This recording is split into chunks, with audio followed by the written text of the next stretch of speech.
Hello everybody, here we are today talking about the Vladimir Tarasenko trade and just discussing the details of that. So before we get into it, please make sure to subscribe if you're new to me or hockey, whatever the case may be.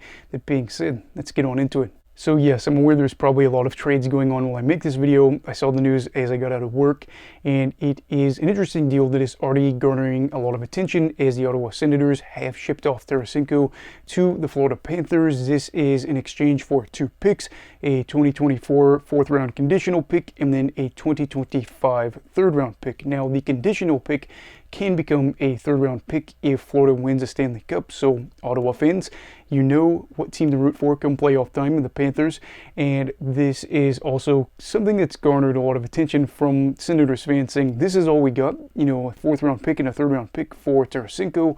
I think there are a few things to consider with this. The fact that he has a NMC, no movement clause, in his deal that he would have to waive for a variety of teams. His interest in Florida was shown. And some other things like the fact that he is a 32-year-old player with injury history and an individual that does not have great defensive impact or value, especially this season. Things aren't looking so off there. So just a few things to keep in mind. I do think that at the same time maybe they could have waited another day to see if things would have heated up, but two, with this NMC, makes the list of teams that could possibly trade for him smaller, so they likely know that they have a little bit more control than what you would like. As for Tarasenko, I think that he is somebody that probably is relatively happy with this, going from a team that is towards the bottom of the Eastern Conference, just ahead of the Columbus Blue Jackets, to a side that is the league's best team in overall standings, is incredible for him as he goes to, again, another team that feels relatively hopeful come playoff time.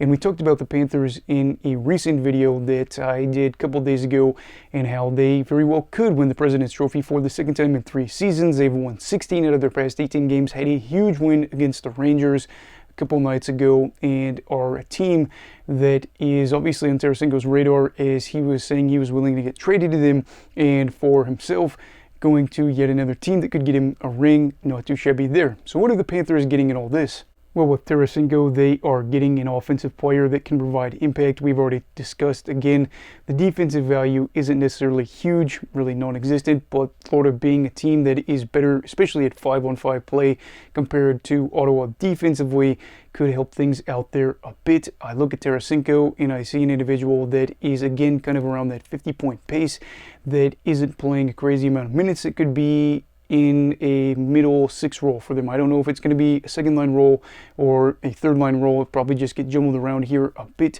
but he is somebody that I really think could help out the Panthers at 5-on-5 play.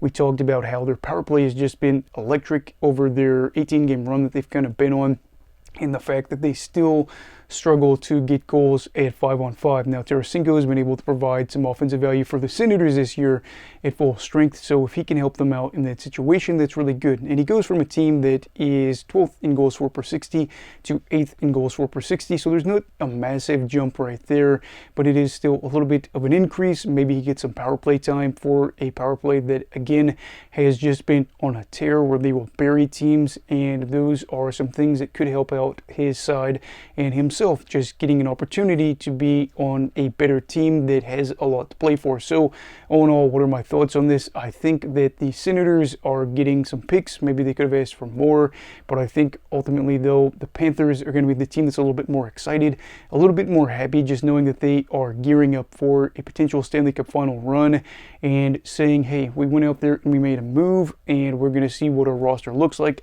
My biggest concern here, I guess, at the end of the day, is whether or not this will be a good decision when it all comes down to it, because again, this team already looks like one of the better teams in the league, as the recent play has shown that. But on top of that too, you just don't really want to mess with team chemistry, mess with a lot of lines. So I guess we'll see how it goes, but like I've already said, a lot of people that are much smarter than me seem to be relatively excited about this deal, so I say with a little bit of hesitation that you should probably feel excited if you're a Panthers fan, and hope that maybe you can get that first championship. So anyway, what are your thoughts on the Vladimir Tarasenko trade? Who do you think won, I guess, in this situation? I feel like Florida did win, but I want to know your thoughts down below. Also, please make sure to like this video if you enjoyed it. Subscribe if you're new. Everybody stay safe. Have a great night. And you love hockey already. Goodbye, Brigadiers and Brigadettes. This is your captain signing off. Have a great night.